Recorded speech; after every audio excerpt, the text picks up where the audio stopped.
अस्सलामुअलैकुम। इससे पहले वाली वीडियोस के अंदर हम लोगों ने एक्सरसाइज 1C सॉल्व की थी। आज हम एक्सरसाइज 1D कंप्लीट सॉल्व करेंगे।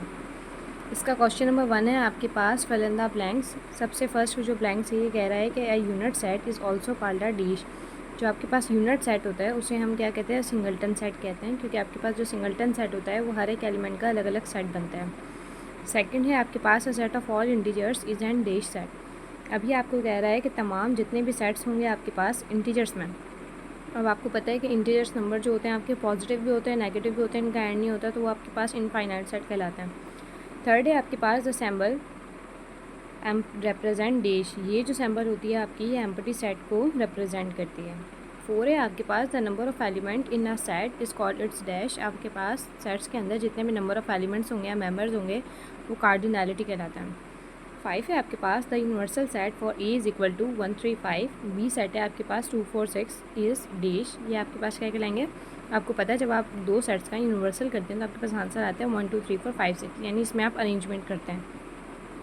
क्वेश्चन नंबर 2 है आप लोगों के पास, ये कह रहा है कि state whether the following are true और फॉल्स। अब आपको बताना है कि कौन सी चीज़ आपके पास ट्रू है और कौन सी चीज़ आपके पास फॉल्स है, कौन सी स्टेटमेंट फॉल्स है। P is equal to 1 2 3 tens to 10। आपके पास एक सेट से P जिसको कहाँ से 1 से स्टार्ट हो रहा है और 10 पे एंड हो रहा है। अब ये कह रहा है आपको कि इस सेट को आपको बिल्डर फॉर्म के अंदर डिनोट करवाना है। तो बिल्डर फॉर्म का आपके पास फॉर्मूला होता है x:x या y:y। अब यहाँ पे तो ऐसा कुछ भी डिनोट नहीं करवाया, रिप्रेजेंट नहीं करवाया हुआ है यहाँ पे इन्होंने, तो ये हमारे पास क्या होगी, फॉल्स होगी statement.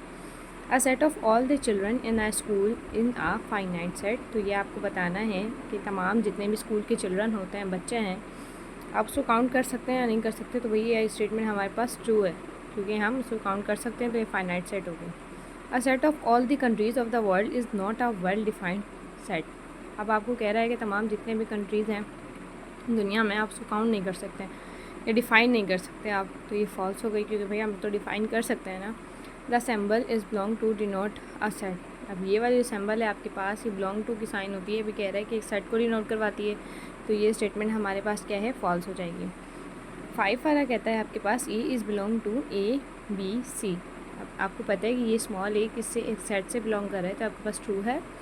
C is not belong to A B C. अब ये कह रहा है कि सी जो है वो इज़ नॉट बिलोंग टू किससे है, आपके पास ए बी सी से, तो ये स्टेटमेंट हमारे पास क्या है, फॉल्स है। क्वेश्चन नंबर 3 है आपके पास, make a list of finite set and infinite set from the following. आपको बताना है कि कौन सा फाइनाइट है और कौन सा इनफाइनाइट है। Set of cities in Pakistan, तो ये आपको बताना है कि भैया आप काउंट कर सकते हैं, तो फाइनाइट सेट हो गया। सेट ऑफ यूनिवर्सिटीज़ इन लाहौर, उसको भी काउंट कर सकते हैं, तो ये फाइनाइट है। सेट ऑफ होल नंबर्स, अब आपको ये नहीं बताया हुआ कि स्टार्ट कहाँ से हो रहे हैं, एंड कहाँ पे हो रहे हैं, तो आप इसको काउंट नहीं कर सकते, तो इनफाइनाइट नंबर्स है, इनफाइनाइट सेट्स होगा। 4 है आपके पास set of integers, negative integers. अब आपको ये नहीं बता रहा कि एंड कहाँ पे स्टार्ट कहाँ पे, तो भी इनफाइनाइट सेट होगा। Set of points on a line segment, ये भी हमारे पास इनफाइनाइट होगा, क्योंकि हमारे पास ये भी नहीं पता कि इसकी पॉजिटिव वैल्यू कहाँ से स्टार्ट हो रही है, कहाँ पे एंड हो रही है, और नेगेटिव भी वैल्यू कहाँ एंड हो रही है, कहाँ से स्टार्ट हो रही है, ये मेंशन नहीं है यहाँ पर। उसके बाद लास्ट है आपके पास set of vowels of the English alphabets. अभी आपको बता रहा है कि set of vowels English alphabets आपके पास 5 होते हैं, A E I O U, तो आप इसको काउंट कर सकते हैं, तो ये आपके पास फाइनाइट सेट होगा। क्वेश्चन नंबर 4 है आपके पास, make a list of empty set from the following. अब आपको बताना है कि कौन सा आपके पास इनमें से एम्प्टी सेट है। क्वेश्चन नंबर 1 है आपके पास, set of all numbers between 9 and 20। अब आपको पता है कि 9 और 10 की 10, अब आपको पता है 9 और 10 के बीच में आपके पास कोई भी ऐसा नंबर नहीं आता है, तो आपके पास ये एम्प्टी सेट कहलाता है। Set of peoples who landed on Mars before 1994। आपको पता है कि यहाँ से जो ज़मीन पे आने वाले कोई भी नहीं थे, तो ये आपके पास क्या है, एम्प्टी सेट क्या आएगा। थर्ड है आपके पास set of integers between 4 and 6। अब आपको पता है कि पॉजिटिव 4 है, पॉजिटिव 6 है, तो यहाँ पे 5 भी आ सकता है, हमारे पास कुछ पॉइंट्स में वैल्यूज़ भी आ सकती हैं, तो ये हमारे पास एम्प्टी सेट नहीं होगा। Set of even prime numbers, अब ये भी आप लोगों को पता है कि ये हमारे पास एम्प्टी सेट नहीं होगा। Set of 3 digits numbers greater than 1000। अब आपको ये कह रहा है कि आपको एक 3 डिजिट्स का नंबर का एक सेट बनाना है जो किससे बड़ा होना चाहिए, 1000 से बड़ा होना चाहिए। तो आपको पता है कि जब आप ये 3 डिजिट्स का सेट बनाएंगे तो ये हमारे पास क्या कहलाएगा, एम्प्टी सेट कहलाएगा। Set of points of intersection of two non parallel lines. अब आपको ये कह रहा है कि आपको दो नॉन पैरेलल लाइंस बनानी है, उसमें उसका इंटरसेक्ट करना है। तो ये भी हमारे पास क्या होगी, कुछ ना कुछ वैल्यू देगा, तो ये हमारे पास एम्प्टी सेट नहीं होगा। क्वेश्चन नंबर 5 है आपके पास, write 2 example of each of the given set. अब आपको कह रहा है कि आपके पास सेट्स गिवन है, हर सेट की आपको एग्जाम्पल्स देनी है। सबसे पहले आपके पास फाइनाइट सेट है। अब ये कह रहा है कि इसको एक तो हमने देखो सबको बिल्डर फॉर्म के अंदर डिनोट करवाया हुआ है यहाँ पे, x: is a prime number less than 10। Finite set भाई आप, अब ये कह रहा है कि लेस दैन 10 है आपके पास, तो आप इसको काउंट कर सकते हैं, तो ये फाइनाइट सेट हो गया। सेकंड पे आपके पास डे ऑफ अ वीक, आप काउंट कर सकते हैं। इनफाइनाइट सेट है आपके पास, नेचुरल नंबर होने चाहिए, x लेस दैन 10 होने चाहिए, तो ये इनफाइनाइट सेट है। सेकंड एग्जांपल लिखी हुई है, ए प्राइम नंबर ग्रेटर दैन 7। 7 से आगे जितने भी नंबर्स होंगे हम काउंट नहीं कर सकते, तो इनफाइनाइट सेट होगा। इसके बाद आता है आपके पास यूनिट सेट, जिसको हम कैपिटल J से डिनोट करवा रहे हैं। यूनिट सेट का मकसद क्या होता है, सिंगलटन सेट की बात कर रहा है, यानी हर एक सेट के अंदर एक ही एलिमेंट होगा। तो यहाँ पे 10 मेंशन है, के वाले सेट के अंदर 1 मेंशन है, तो ये हमारे पास क्या कहलाएगा, यूनिट सेट कहलाएगा। अब बात आती है एम्प्टी सेट की। एम्प्टी सेट क्या होता है, E x: is a day of name with के। अब ये आपको कह रहा है कि कोई भी ऐसा वीक के अंदर डे है जो के से स्टार्ट होता, के अल्फ़ाबेट से स्टार्ट होता हो, तो ये हमारे पास नहीं है, ये एम्प्टी सेट कहलाएगा। B x: is whole numbers between 9 and 20। अब ये आपको कह रहा है यहाँ पे कि होल नंबर्स बताने किसमें, 9 और 10 के बीच में, तो ये भी हमारे पास क्या होगा, एम्प्टी सेट होगा। लास्ट क्वेश्चन नंबर 6 है आपका, in each of the following sets identify and write the elements which does not belong to the set. अब आपको बताना है कि कौन कौन से ऐसे एलिमेंट हैं जो यहाँ से बिलोंग नहीं करेंगे सेट्स में से, आपने उसको सेपरेट करके लिखना है। फर्स्ट में आपके पास एक एस सेट गिवन है जिसके अंदर ABCDE, यहाँ पे हमारे पास क्या है, अल्फ़ाबेट्स गिवन है, तो हमने क्या किया, ये जो नंबर्स वाला हमारे पास 3 था, हमने इसको सेपरेट कर दिया। सेकंड सेट है आपके पास, इसको T से डिनोट किया इन्होंने, यहाँ पे है आपके पास 3, 5, 7, 9। अब यहाँ पे सारे ऑड नंबर्स हैं आपके पास, तो 6 एक इवन नंबर है, तो आपने इसको सेपरेट करके लिख दिया।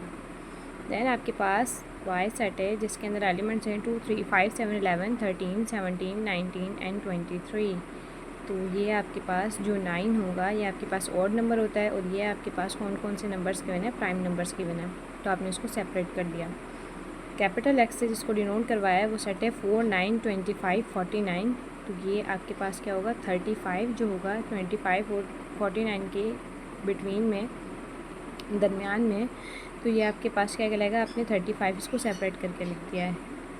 उसके बाद है आपके पास कैपिटल R, एक सेट है जिसके अंदर एलिमेंट्स हैं कराची, लाहौर, इस्लामाबाद, कोयटा। ये सब हमारे पास क्या है, सिंध में नहीं है, सॉरी सिंध के नहीं है, तो हमने क्या किया, सिंध को यहाँ से सेपरेट करके लिख दिया है। उसके बाद आता है आपके पास लास्ट सेट है F, जिसको कैपिटल F से डिनोट किया है। उसमें आपके पास सारे फ्रूट्स के नाम हैं, एप्पल, ऑरेंज, बनाना, गावा, मेलन। अब आपको पता है कि आपका जो अनियन है वो फ्रूट नहीं है, तो आपने क्या किया, इसको सेपरेट करके लिख दिया। अब इसके बाद आपके पास आता है multiple choice question, select the correct answer the given option. First वाला है आपके पास, which of the following set expressed it be of positive even integer less than 10। अभी आपको कह रहा है कि पॉजिटिव इवन इंटीजर्स बताने, लेकिन लेस दैन 10 होने चाहिए, तो आपको पता है कि 2, 4, 6 और 8 ये हमारे पास क्या है, इवन इंटीजर से less than 10। How many elements will be a set of odd numbers between 50 and 60। तो अभी आपको कह रहा है कि ऑड नंबर्स बताने 50 और 60 के बीच में, तो हमारे पास 5 ऑड नंबर्स होते हैं जो 50 के और 60 के दरमियान में आते हैं। 3 MCQs है आपके पास, which of the following sets will be an empty set. अब आपको बताना है कि कौन से इसमें एम्प्टी सेट है, तो सी वाला इसका करेक्ट ऑप्शन है, A set of ostriches who can fly. तो उसके बाद क्वेश्चन ये 4 MCQs है, विच of the following sets is an empty set. अब आपको बताना है कौन सा एम्प्टी सेट है, तो जो बी वाला ऑप्शन है इसका ये करेक्ट है, ये आपके पास एम्प्टी सेट कहलाता है। X is set of items which can be put in a geometry box the elements of which the following does not belong to the X। तो यहाँ पे हमारे पास जो मेयरिंग टेप होती है ना, ये हमारे पास ज्योमेट्री के अंदर अवेलेबल नहीं होती है, और ना ही ये ज्योमेट्री से बिलोंग करती है। The set of whole number is, अब आपको कह रहा है कि ये फाइनाइट होते हैं, इनफाइनाइट होते हैं, तो हमारे पास इनफाइनाइट होते हैं। 7 वाला है आपके पास ए इक्वल टू सेट गिवन है यहाँ पे 5, 10, 15, 20 एंड 25। बी है 1, 2, 3, 4, 5, 6, 7 कंटिन्यूसली चलते ही जा रहे हैं।